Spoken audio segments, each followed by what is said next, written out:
So the question is, what happens when you die? What is death? And it seems like there can be a lot of fear. What is it gonna be like to not exist? To not be here? To not be real?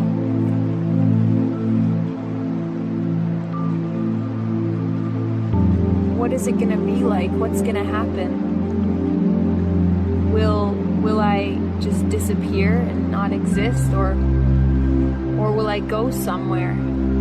Is there somewhere else? Is there something else that happens? It's so unknown. Maybe there's a question like, do I carry on? Does something carry on after the physical death?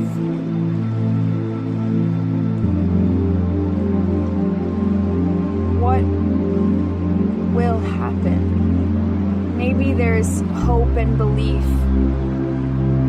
Maybe there really is a belief that there is something else, there is somewhere else, there is something that happens. But even if there's hope and belief, there's still no way to actually know.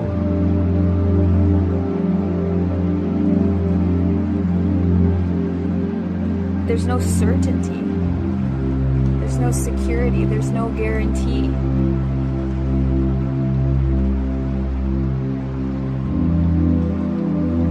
And it seems like there can really be like clinging on to hope and belief. Clinging on to stories and concepts, because it's like a need for some kind of certainty, a need to know, even if it's not for sure, like some kind of hope and belief. Because there really is no way to know anything.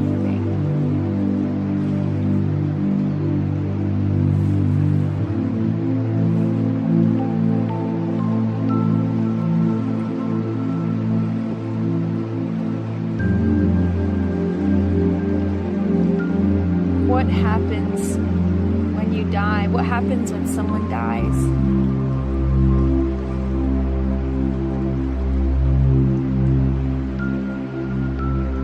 And it's like, it can't really be understood. It can't really be conceptualized. If you've ever had a loved one or someone close to you die,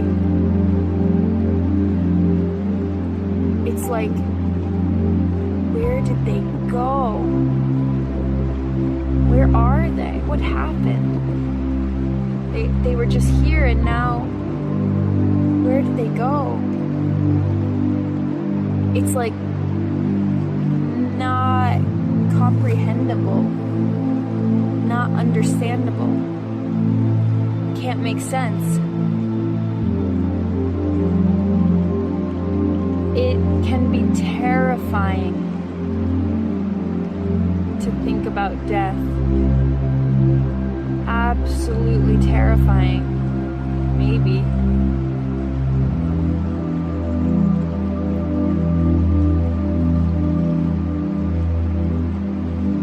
And then it's like, what can you really do?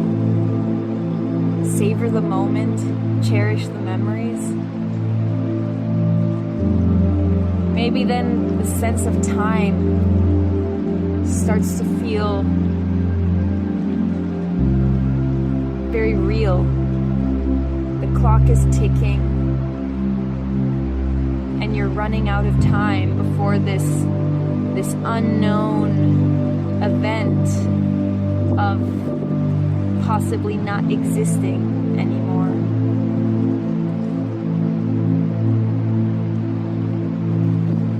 And so it seems like maybe maybe life is lived in a way that's like with death in mind. Make the most, make the most out of experience and savor the moments and spend your time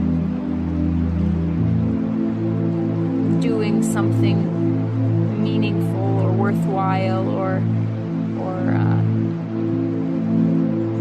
be intentional. Be this way, be that way. Have purpose, have drive, make a difference, make a change, have an impact. And so all of these things, have purpose, make a change in the world, in a way, like some of these things that seem so positive and great, some of these things, it's almost like it's driven by fear, driven of, time is limited, the clock is ticking. Gotta make the most out of this. Gotta have meaning and purpose. Gotta have hope and belief. Gotta be intentional. And it's like all these things somehow seem to really matter. I don't know. Maybe. Who really knows? Because it really doesn't make sense.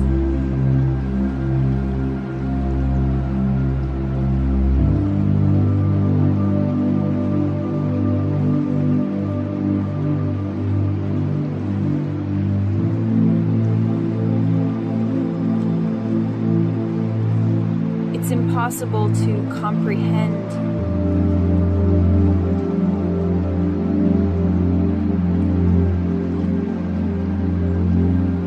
death because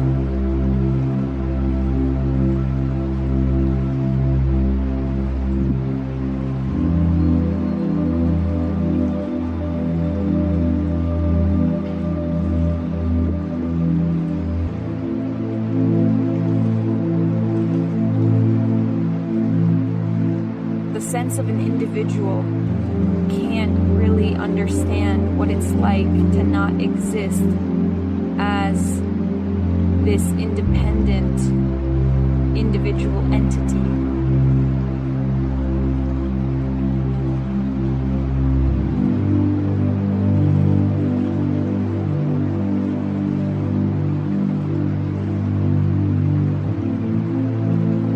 You feel like you exist separate and apart from what's going on. You feel like an independent body, a separate entity in space. And somehow when this physical body dies, somehow that's the end of you. That's the end of this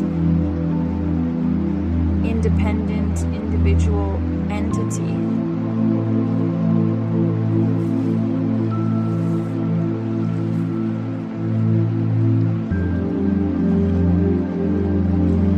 This sense of existence, it can feel like this sense of self-conscious specialness. You feel real, you feel self-conscious, you feel special, you feel like you're existing right now. You feel like you're here in time and space. You as this independent individual, this unique entity, this special self-conscious real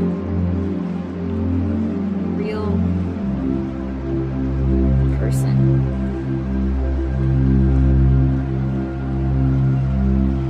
It's the chatter that's afraid to die. It's the mental podcast, the mental chatter that's chatting about what happens when I die? What will I go somewhere? What will become of me? What's it like to not exist? Whatever the whatever the narrative is, it's all chatter.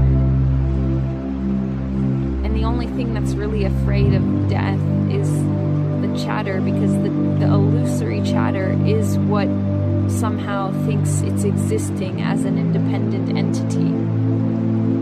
And all that chatter, stories.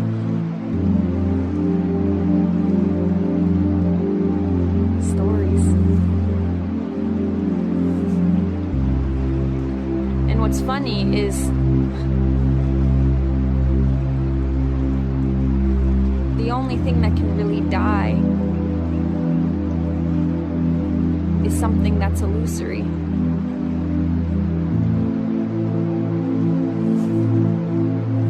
The chatter itself, the mental movie and the illusory podcast of I'm here, I'm real, I exist, I'm the body. There's me, there's a world, there are other people that I interact with. There's choice, there's ownership, there's doership.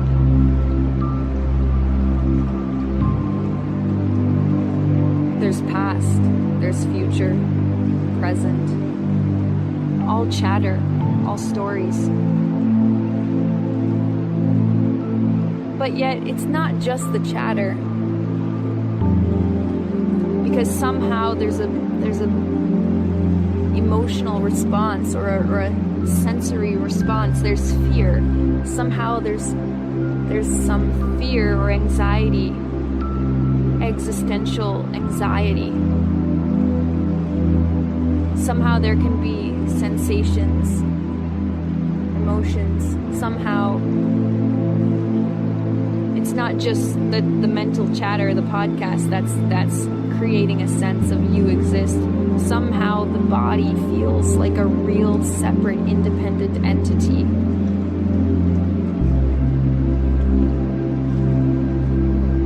But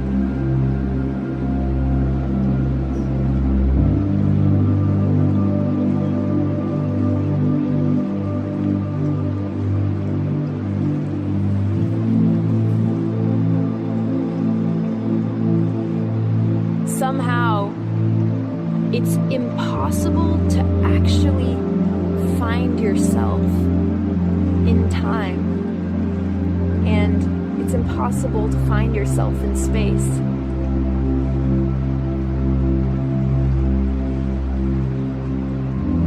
It's actually impossible to find the self or the I.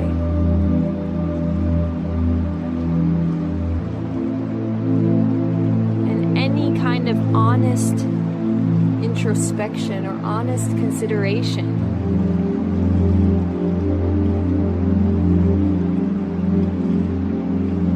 it can just be obvious that there really is no separate you, no independent entity, no individual with doership and ownership.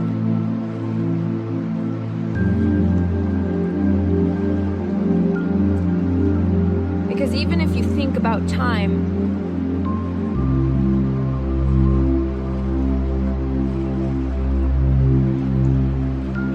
when did you begin?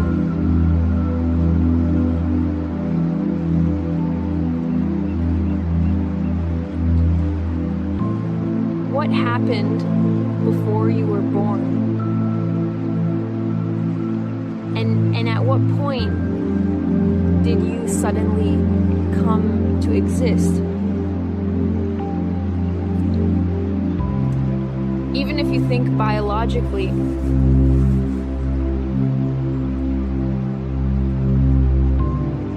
when did you really begin? Biologically, like, you could say, the sperm and the egg. Were you in the sperm or were you in the egg? Or were you some kind of magical self-consciousness that was created when they merged, or when there was a fetus, or when the baby came out of the mother? Like, at what point in that apparent process, at what point did you actually begin this you, this sense of I'm real, the sense of I exist? When did your existence, because there's no way that, when the baby was born, it didn't feel like I'm here, I'm born, I'm real. Somehow there was just what's apparently happening. The question, what happens when I die, somehow the question is a bit misleading, because it assumes that you were actually born as an individual entity. It assumes that you're actually here as an individual. It makes it seem like you're located somewhere. You're located in space, and somehow the question, what happens when you die, it from the start, it makes it seem like you're here. Are you really here? Is there even a here? How do you even know anything? So it's kind of impossible to locate. When in time did you begin? Was it when you looked in the mirror and recognized yourself for the first time? And recognizing yourself, what even is that?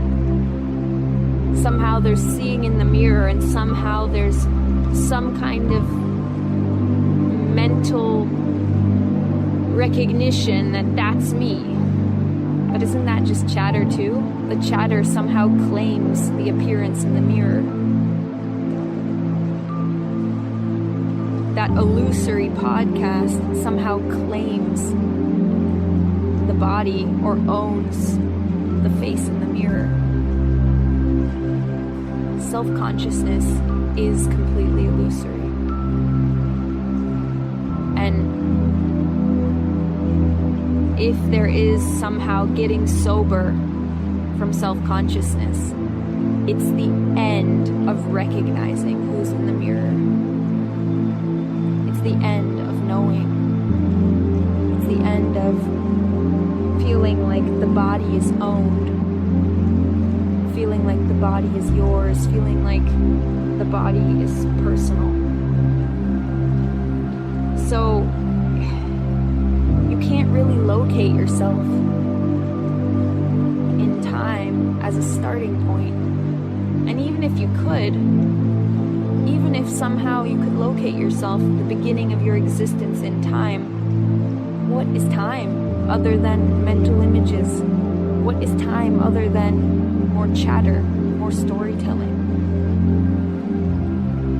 Maybe time feels like a real lived body sense, a sense of this is going somewhere, a sense of movement forward, a movement from the past into the present, and now we're going into the future.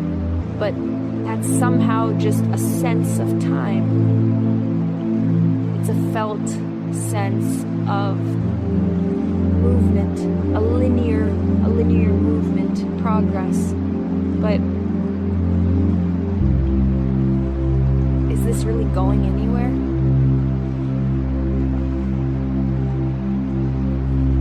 And you can't really locate yourself in space.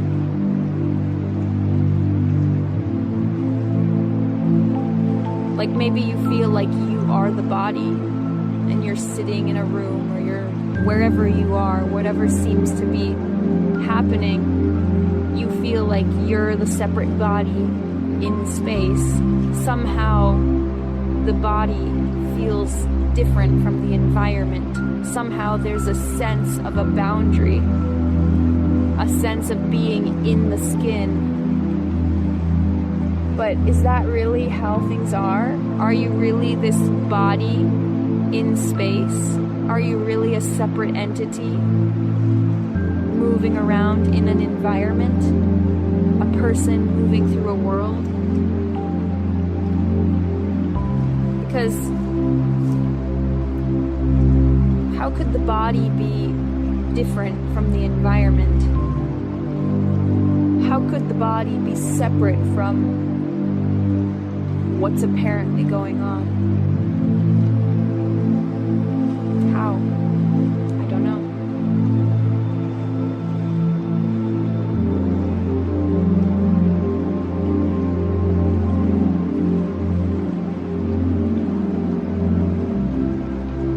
I mean, and if you really feel like the body, what happens if you get a haircut? Are you 5% less you? What happens if you lose a limb? Are you 10% less of a you? Where are you? What part of the body are you? You're really not any part. Because maybe you think you're the mind. You think, well, somehow, maybe there's a suggestion that there's no you, and somehow this mental chatter comes in and says, yes, I am me. I'm here. I exist. What are you talking about? Yeah, I'm right here. I'm the body. Or maybe, no, I'm not the body. I'm beyond the body. I'm consciousness. Consciousness isn't special. Consciousness is just somehow the person is so delusional that it, instead of claiming the physical body, it claims the illusory sense of self-consciousness. Or I'm the formless, I'm awareness, I'm presence. Again, still ownership, still claiming, all chatter and stories. Nice chatter. So maybe you think you're the mind. You think you're the mind. That would just all be chatter. I'm the mind. What mind? There's no mind other than a story, an illusory story. And really, there's no mind or body or environment. There's no body without the mind. The mind, there's no mind. But somehow, this is just a description, somehow it seems like there's a mental projection of self-consciousness, a mental projection of ownership. This is mine. This is personal. This is familiar. This is known. And the environment is somehow a bit known, a bit unknown. It's not mine. Or maybe there are some objects that are mine. Maybe this is mine. Somehow there's some kind of a bit of ownership projected onto objects, but for the most part, ownership is somehow an illusory body sense. This is mine. I am this. But that all that is an illusory chatter that somehow claims the body.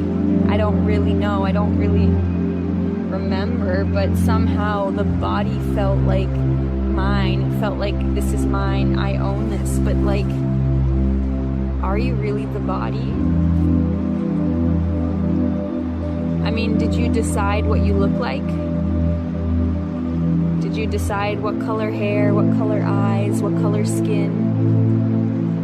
You didn't really choose anything.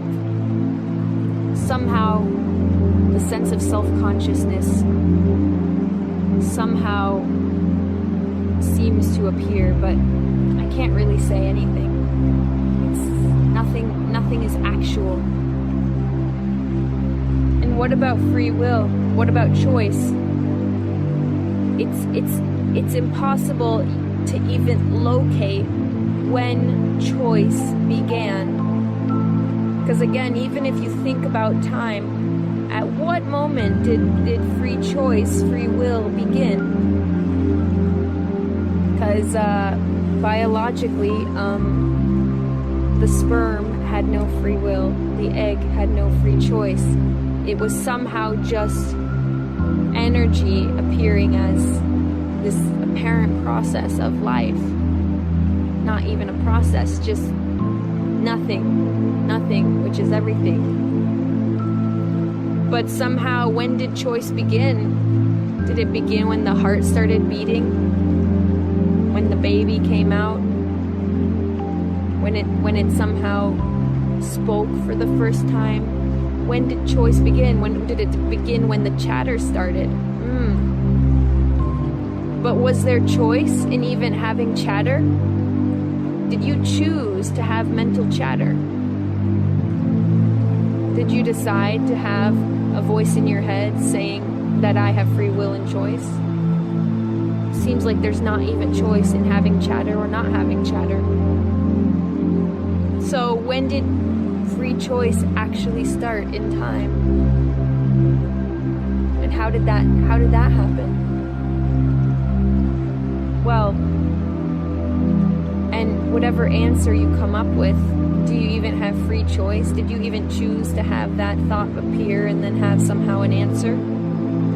All these questions and contemplation, is there even choice in contemplating? Because it seems like any contemplation is just contemplating. It's just thinking in circles of stories. No contemplation really gets anywhere other than just more and more and more contemplation. Thinking, trying to know, trying to understand, trying to figure out, trying to actually think about if you're actually real, if you actually exist. Well, is there even choice in all of this contemplation and thinking? Because really, like, it's impossible. It's impossible to start or stop anything that apparently happens.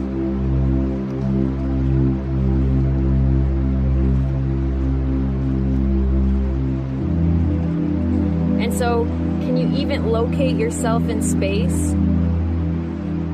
And maybe you say, well, yeah, of course, I'm here, I'm the body.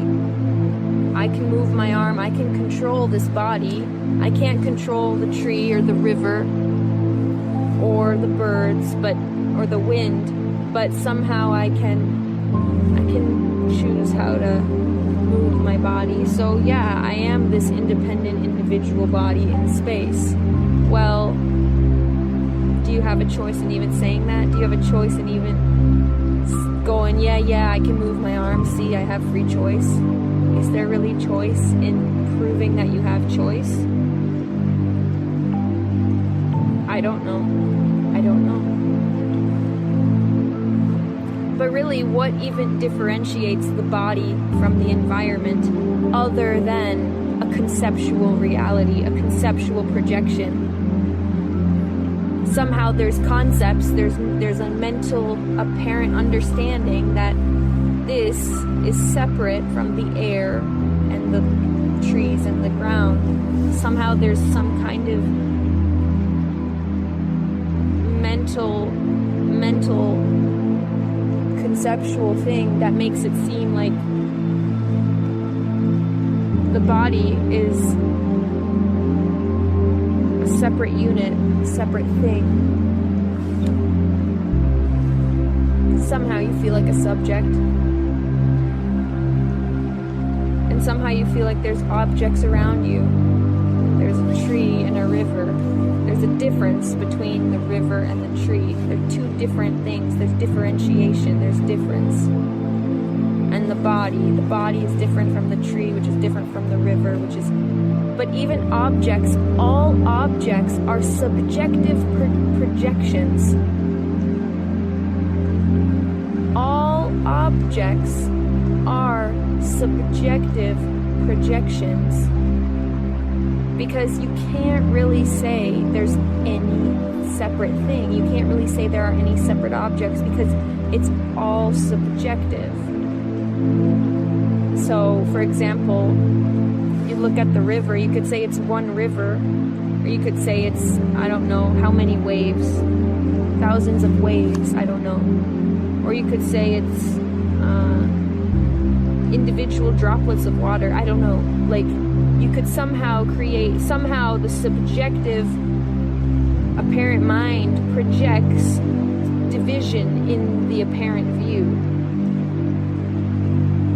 Or like, you could say there's just the ground, or you could say, so the ground as one somehow thing, or you could say there's however many rocks and pebbles and sticks and leaves.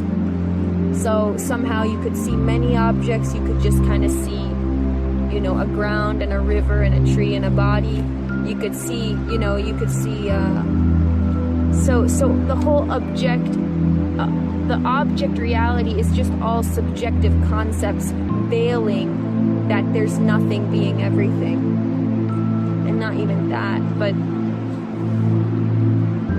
nothing being everything, again, just is somehow interpreted, and somehow that becomes a thing. So even if you think you understand nothing being everything, all you really have is now a concept that there's nothing being everything, which doesn't get you anywhere and doesn't help and doesn't mean anything. So even if you think you've got it, well, all you've got is another concept in your podcast. Nothing being everything isn't special. Boundless energy isn't special. Unconditional aliveness, whatever non-dual words you hear, they're just more chatter, more meaningless talk, more empty concepts that don't help, don't get anywhere, but also don't hurt anything, because nothing needs to happen. There's nothing to help because there's no one. There's nothing, there's no person in space, there's no individual separate entities, there's not even space or time. So your entire and if you feel like there's a reality, that's a dream. Because really there's no reality. There's nothing. Not even nothing. And you can't even say that, because somehow you still have a concept of nothing. You still have an understanding, even if it's an experiential understanding of nothingness or emptiness or whatever. Even if you think you can tune in to some kind of emptiness state, even if you think you can somehow get into a nothingness, formless perception, well, that's still somehow an effort to be in a way. But there's no ways. There are no conditions, no ways, no states, no perceptions. Not even nothing. And there's nothing to agree about. There's nothing to relate about.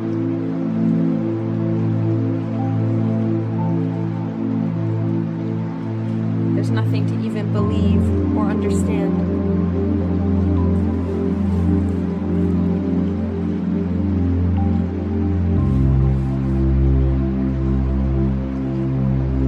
So while you're lost in your self-conscious, subjective projection reality, somehow you miss seeing that there's nothing to see.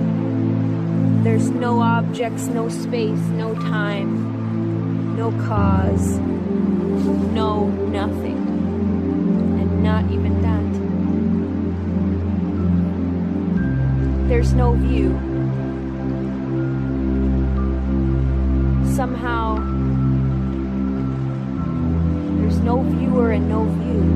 And so the whole question about what happens when you die, the whole question is a joke, because the whole thing of you actually existing as an independent individual, existing as an I, it's not. You were never born. There was never, ever, ever an independent, separate individual in time or space. It's just impossible. So what happens when you die? Like, it's like a joke that there was even an individual to be born, really. But somehow, death, you could say, like the end of a how do you say, like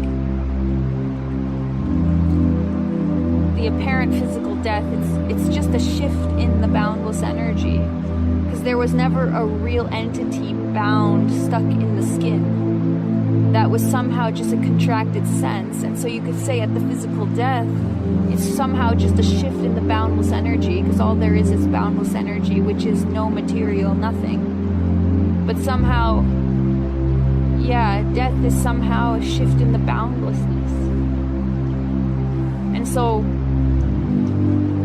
if someone close to you, a loved one, somehow dies, somehow that's a shift in the boundlessness. They weren't a separate, real thing, separate and apart from this boundless perfection. All there is boundless perfection, appearing as these unique expressions. And so life somehow expresses as this unique, this unique flavor, this unique style. And somehow then the energy that just shifts in the boundlessness, and it's so free. So free.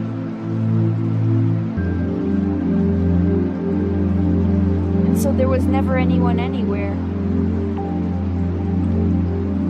Like just how there's no one in a dead body, there's no one in an alive body either, just equally.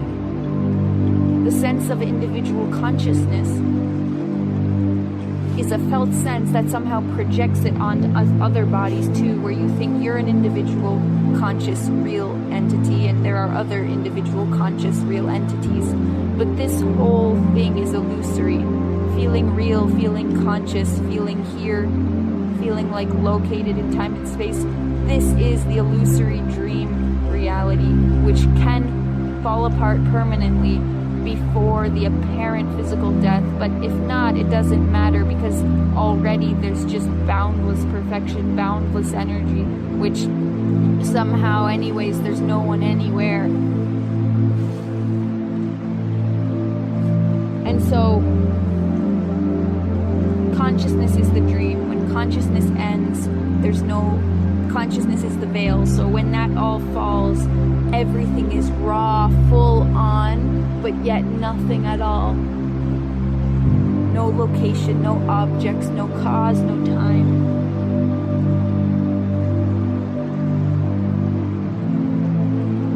No distance, no boundary.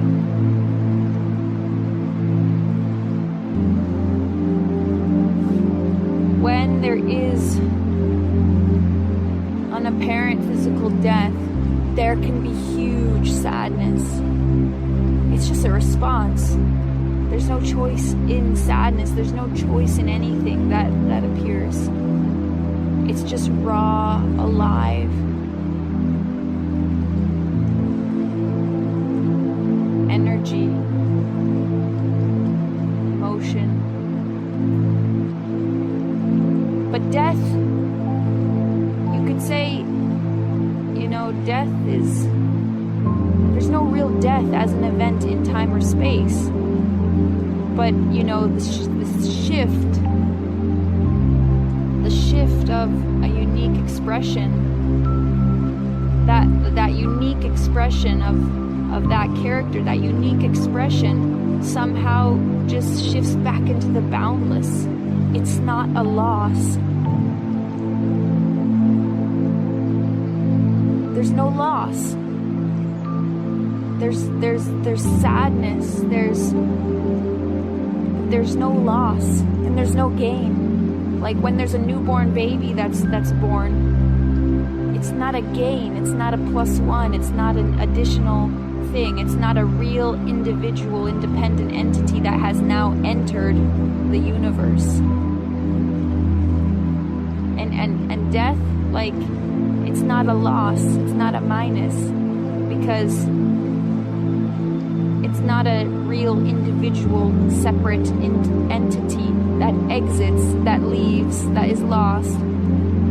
There are no identities that are gained or lost, because the identity is an illusory dream, projection, subjective, delusional thing that somehow fails the natural, sober reality, you could say. So birth and death, it's all just apparent shifts in the boundlessness, which not even that, because there's nothing really happening, but there is no gain or loss. And this is not a perspective or a belief system. It doesn't deny or accept. I'm just talking, it's just sound. It doesn't mean anything. Everything I say is really just talk, sound. If you feel like you are understanding something from what I'm saying, you're really just, it's an illusory sense of digesting concepts and filtering in more stories and ideas. So you're not doing it, there's no choice in it, but somehow this voice is just sound. And again, with choice, like, you didn't choose your voice, you didn't choose what the voice sounds like, you didn't choose what the body looks like, you didn't choose anything. You're not the body, you're not in the body, and you're not outside the body, and there's actually no body. There's just a boundless environment, boundless energy, and there's no subject in an environment. There's actually no boundary. There's no independent thing separate from what's apparently happening.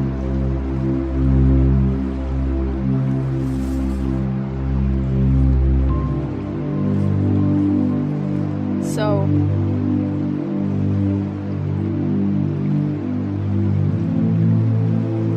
if you're still contemplating, you have no choice in it. You're not even doing that. You're not even contemplating.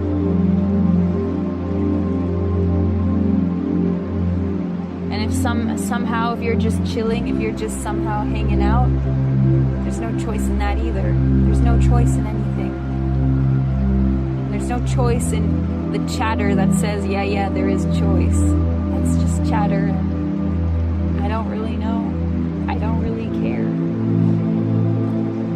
It's not personal. Nothing is.